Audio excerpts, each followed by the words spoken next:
What is going on, guys? I hope everyone is doing well. Hope everyone enjoyed the weekend. So, normally when I see Jehovah's Witnesses, right, I don't say nothing, right? Because I feel like it's a waste of time. If they're set in their ways and they feel like being a Jehovah's Witness is best for them, then so be. I let them be for the most part, right? But something happened 2 nights ago. I walked by past three witnesses, right? It was a brother and two sisters, right? They was talking in the car. I said, Your Honor, you know what? You just might say something to them that might help them that might encourage them to do their research. You might say something to them that might spark something in their brains and help them to see things from a different perspective, right? So I spoke to the brother, right? It was just me and him. Even though it was three of them, the two sisters were talking. I said to the brother, I said, hey, can I speak to you real quick, to the side? And he said, yeah, of course. Really nice guy. Really, really down-to-earth brother, right? And when I speak to people, when I speak to witnesses, right, which is rare, I made about a month ago, I made a video, a little over a month ago, I made a video about how one of my coworkers, well, the job that I no longer work at, I quit that job, but one of my coworkers at the time, he was a Jehovah's Witness, right? I spoke to him. That conversation went well. And this conversation that I had with the brother 2 days ago, right, was, like I said, really down-to-earth, genuine Jehovah's Witness. He was a bit open-minded, which is rare to find. That is extremely hard to find. It's hard to find a Jehovah's Witness that's willing to conversate with somebody, right? Willing to conversate with somebody who's encouraging them to think critically, right? So like I said, I pulled the brother aside and I said, just want to give you a heads up. I used to be a Jehovah's Witness. And the reason why I left is because I did my research, which, as you guys know, I said this to them, as you Jehovah's Witnesses know, that is a big no-no. The governing body leaders do not encourage Jehovah's Witnesses to do their research, right? Outside research, that is. Outside of jw.org, right? So, and I said that to him. I said, listen, I'm a former member because I don't want to play games. I don't want to beat around the bush. I want to speak direct. I want to have a heart-to-heart with him. You can't have a heart-to-heart with somebody if you're not being upfront and honest, right? It's not going to be authentic. It's not going to be real. So, I said what I had to say, and I was going to let his body language say the rest. If he said, "Yo, you're an ex-witness," or we can't speak to you, we got nothing to talk about. If he said that, I would have just kept it moving, and it is what it is. But when I said that, he was like, "Okay, you're an ex-witness and an ex-member, no problem. We can still conversate, we can still talk, right?" I said, "Okay, good, boom, right?" So, like I said, really, really, really down to earth brother, really genuine. He was, we went back and forth. He listened to me, I listened to him, and we were speaking for about a good 30 minutes. Maybe, I feel like maybe a little longer, 30, it was minimum 30 minutes, right? It was about 30 minutes, maybe 40. But anyway, like I said, the conversation was really good, right? And my goal, of course, is to plant seeds, help him to think outside the box. Because that's something you cannot do as a Jehovah's Witness. You cannot think outside the box. You cannot ask critical thinking questions. You can't ask questions at all as a Jehovah's Witness. You have to just go with the flow, right? So I wanted him to see that I'm an ex-member. I'm doing good in life. And I wanted him to see why I left the cult, right? So I asked him a question that I always ask on my videos. I always mention this on my videos, right? I said, I appreciate what you guys are doing here at the cart. I said to him, however, if you had 10 employees that approach you at your job and they said, listen, your work ethics is tardy. You coming to work late. You're not putting 100% when you here. You calling out every other day. Like it's just a lot of tardiness on your part, right? I said, would you listen to your 10 coworkers who came to you like that? Or would you listen to the one person, your manager, the one person that can that can fire you, right?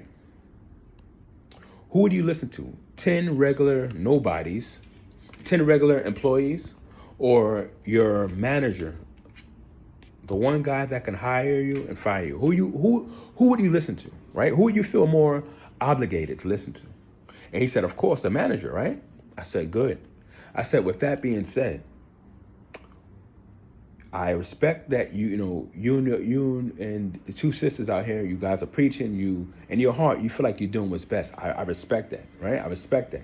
I said, however, you just said that you will listen to a manager over 10 employees. If your manager said that, you're bound to be fired, you will listen to him over your 10 employees. That's saying, or you're going to be fired soon, right? So I said to him, you guys are out here in the carts. No one is really conversating with you guys. No one is approaching you guys at all. So I said to him, wouldn't it be way more effective if Jehovah used his own voice and said, hey, I'm Jehovah. Imagine if the whole world heard Jehovah at the same time saying, hey, I'm Jehovah. Please get to know me. There's a new world. I have a paradise that's about to be ushered in. Please study with my people. I am Jehovah. This is the true religion. I am Jehovah, the true God. Please get to know me. And he was like, whoa, that's a really good question you just asked. I said, thank you. I said, you know what? I didn't start to think until I left this organization. I said, no offense to you. I'm not trying to undermine your religion, nothing like that. But I said, when you're in this religion, you're not taught to think outside the box. You're not taught to think critically. I said, since I left this religion, I was able to see things from a different perspective, right? So when I asked him that question as to how come Jehovah doesn't just use his own voice, he's so powerful, right? He's God. He's God, for crying out loud. If he's so powerful and he's God, how come he can't just tell the whole world that he is the true God? Why does he have to make his people stand out for hours out in service, whether it's door knocking or whether they're standing in front of a cart? Wouldn't it be way more effective if the whole world heard God's voice saying that, hey, Jehovah, from his own voice saying, hey, I'm Jehovah, the true God? Wouldn't that be way more powerful, way more effective? If we're talking about a life-saving message and the whole world getting to know Jehovah, what's stopping God from using his own voice? I don't get that. So he mentioned something in the Bible, a scenario that happened where God did that back in Jesus' time, back in the old days. He said God did that before, and I forgot what he said word for word, but he pretty much was saying how when God did that before, people were fearful, right? He was saying how people were fearful the last time the earth heard God's voice, right? So I said, okay, people could be fearful.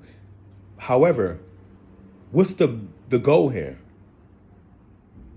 What's the goal? The goal is to help people to realize that Jehovah is the true God. The goal for you Jehovah's Witnesses is to help people realize that this is the true organization, right? That's your goal as a Jehovah's Witness, right? So even if God was to hypothetically do that again, yes, people might be fearful if they heard God's voice. Yeah, there might be some chaos, but at the end of the day, the message would be said. People would know that Jehovah is the true God if Jehovah was to use his own voice instead of having people stand in front of carts, right? And I said to him, I said, you know what? I said, as you can see, there's so many people walking by you guys. I said, no offense, this is not really effective. You guys are supposedly saving, coming to people with a message, but there's no message that you guys are delivering. You guys are just standing here, right? So I said to him, wouldn't it be way more effective if you guys were like Maybe not shouting at the top of your voices, but if you guys were saying, hey, we want you guys to get to know, we want everybody to get to know Jehovah. We want to share a life-saving message with you guys. I said to him, wouldn't that be way more effective if you guys were sincere about preaching the quote unquote good news? But instead, you guys are just like standing here. You're waiting for people to approach you. But the message should be directed towards people, right? So he said, well, if we were to, start shouting and start saying that, oh, Jehovah's the true God. He said that might scare some people, right? He said people may not feel obliged to hear us out, right? People may not want to hear us out if we was, proclaiming that, hey, Jehovah's the true God. Please get to study with us. People might, they might fall back a little bit, right? And I said to him, aren't people falling back right now? People are not approaching you guys. Like people are literally walking by you guys. We are walking by you guys, right? No one's talking to you at all, right? So I said, at least if you were to put the message out there, hey, we want everyone to get to know Jehovah. At least you will be showing people that you're serious about what you're doing, right? Like I said, me and him, we was going back and forth for a good 30 minutes.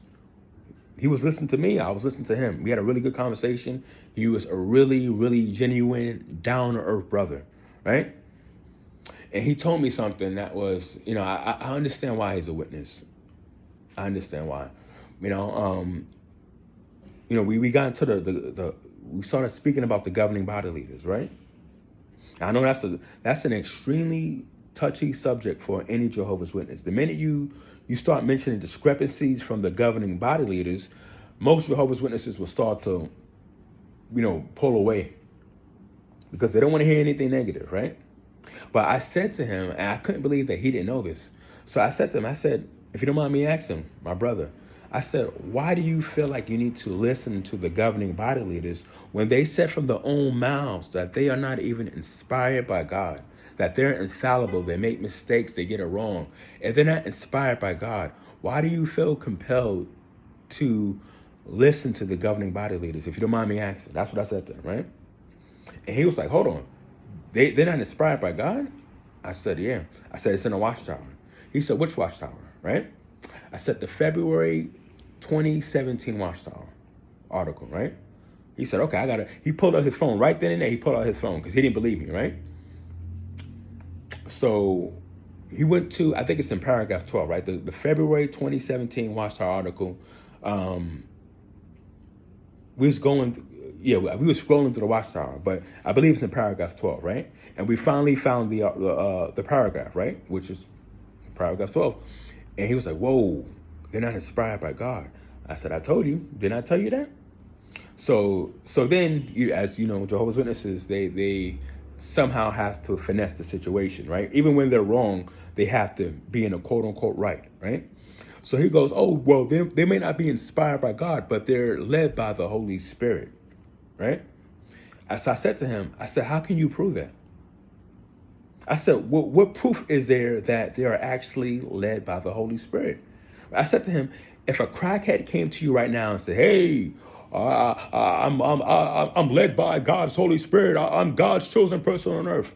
I said, why would you listen to 9, 10, 11 men in upstate New York over a crackhead when both are stating that they are led by God's Holy Spirit?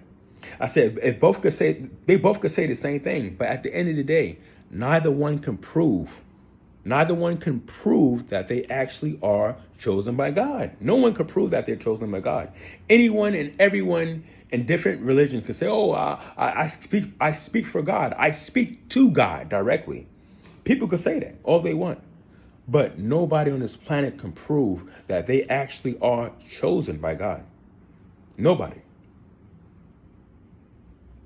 So he goes on and say, well, I believe that this organization, I believe in my heart that this is the truth. He said to me, look how structured it is. We're in every nation. He said, you could go to any country and we have the same brotherhood, right? And I said to him, hold that thought. I said, hold that thought. I said, I see where you're coming from, my brother. I see where you're coming from. But I said, there's other religions. There's other Christian dominations around the world that's unified. And I also said to him, I said, there's so many atheists around the world. I said, in fact, there's way more atheists than there is Jehovah's Witnesses, right? So I said, imagine if all the atheists around the world got together.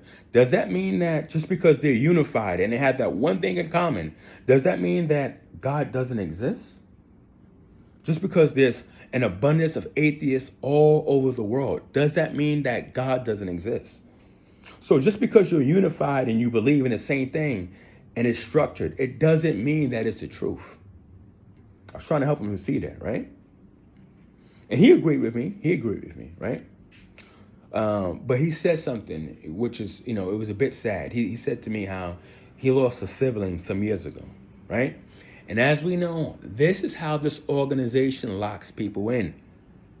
People want to see their deceased loved ones again. And then the organization, it promises, as long as you're loyal to Jehovah, which is in reality, you have to be loyal to the organization. But as long as you're loyal to Jehovah, you will be reunited with your loved ones again, right? So when he mentioned that he lost a sibling, I was like, oh, man. I said, this is how they got him. That false hope, right? And then I said to him, I said, and by the way, so this guy, he looked like he's probably in his 40s, early 40s, right? If I have to guess. Kind of young, right? So I said to him, I said, if 50 years from now in the future, paradise doesn't come and you are an extremely elderly old person in your late 80s or your 90s, paradise doesn't come. I said, will you have any regrets? And he goes, no regrets, because I know that even if this system doesn't come in my lifetime, I know it's going to come, right? And I said to him, I said, how do you know for certain? I said to him, you're devoting your entire life to an organization that keeps changing. I brought up the scripture that I always use, Malachi 3:6. I said to him, God doesn't change. This organization is constantly evolving. It's constantly changing. I said to him, how do you know? And then this brother, he had the same goatee that I have. The facial, he has that, right? So, well, not the whole thing, but he has like this little fuzz part right here, right? So I said to him, I said, the little fuzz that you have on your chin, you couldn't have that 5 years ago. You couldn't even have that a few years ago. So I said to him, your governing body leaders, they got minor things wrong. Facial hair. Jehovah's Witnesses can now toast. They can now go to college. I said, they got these minor things wrong. How can you really trust them with the major things, with big things? And I had to remind him, God doesn't change. If it wasn't okay 5 years ago to have facial hair, how come it's okay now if God doesn't change? And then he started talking about, the light gets brighter and the governing body leaders, that they prayed for, direction from God, and all this, the light getting brighter nonsense, right? And then he started talking about, I brought it up. I started talking about the Ramapro project, because I saw this the other day when I went on JW.org. There's a video talking about the new Ramapro project, right? So I said to him, I said, why are they making projects like the Ramapro project? How come they're constantly building, whether it's new kingdom halls, new media centers, whatever? How come they're constantly changing, constantly building, if the end is supposedly right around the corner, right? So he said to me, he said, well, yeah, the end is right around the corner, but boy, he gave a scenario I can't remember from the top of my head, not word for word, that is, but he was pretty much saying to me how if I was in a situation where my life was in jeopardy, right? Would I stop everything that I'm doing right then and there and just be ready and waiting for my life to end in any way? Or would I keep going about my life, right? Would I keep doing my everyday routine, right? And he has a valid point there, right? So he was pretty much saying how even though the end is near, they're making projects because the show must go on, right? Now, I understood where he was coming from, right? You shouldn't live in fear. You should always keep doing what you're, normally doing, right? But in a situation like this, where witnesses are, for the longest, they was encouraged not to go to school. They could pursue secular education now in 2025. But think about all the witnesses that wanted to pursue secular education 20 years ago. They could have had a really good career by now. They could have had savings right now.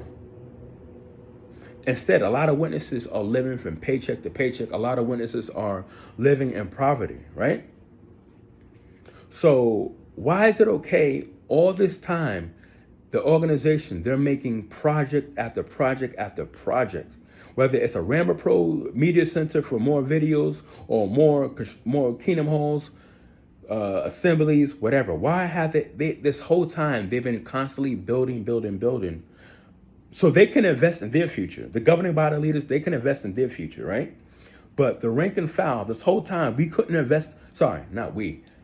Jehovah's Witnesses, they couldn't invest in their time, right? This whole time, they couldn't invest in their future. They can do it now. All of a sudden, now it's A-okay. But when I was growing up as a Jehovah's Witness, I couldn't go to, what? College? People would say, well, why would you even want to go to college when the end is right around the corner? People would say that. But it's A-okay for the governing body leaders to build a Rambo Pro project that's worth millions. That's A-okay, right? You see the double standards, right? I was trying to help him to see that, right? And I'm so grateful and thankful that that brother was, like I said, we was talking for a good 30 minutes, minimum, maybe 40 minutes. We was talking for a while, right? But I was really trying my best to help him to see that this is not it, And every time I said something, even though he knows it made sense, right? As a Jehovah's Witness, you have to go according to what the governing body leaders say, even if it makes no sense.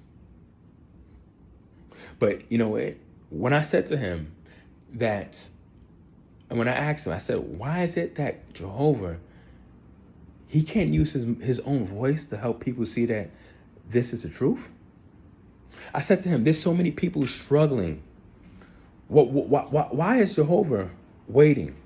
What's the wait for? What's the hold up for? People are struggling all over the world. Why? Like, what's the wait for? I don't get it. And I had to remind him that Jehovah's Witnesses have been patiently waiting and dying while waiting for this paradise for 150 years. I had to remind him that, because a lot of times witnesses, they just keep running on this hamster wheel. They keep doing what they think they have to do, right? You go to the meetings, comment at the meetings, go out in service, they keep running on this hamster wheel, and years go by, decades go by, and they keep forgetting that they've been talking about the end is right around the corner for 150 years. They forget about that.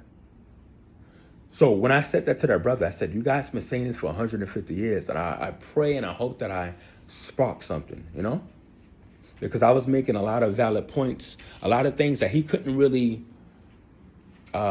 he couldn't respond to.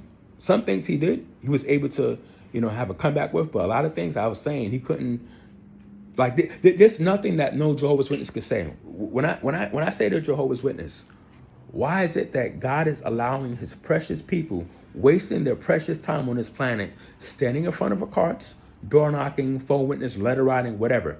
We all know it's not effective. Preaching is not effective at all. So wouldn't it be way more effective if God used his own voice to help people to realize that he's the true God? Why doesn't he do that? I'm a mere human being that came up with that idea. I'm an imperfect, mere human being. God is almighty, all powerful.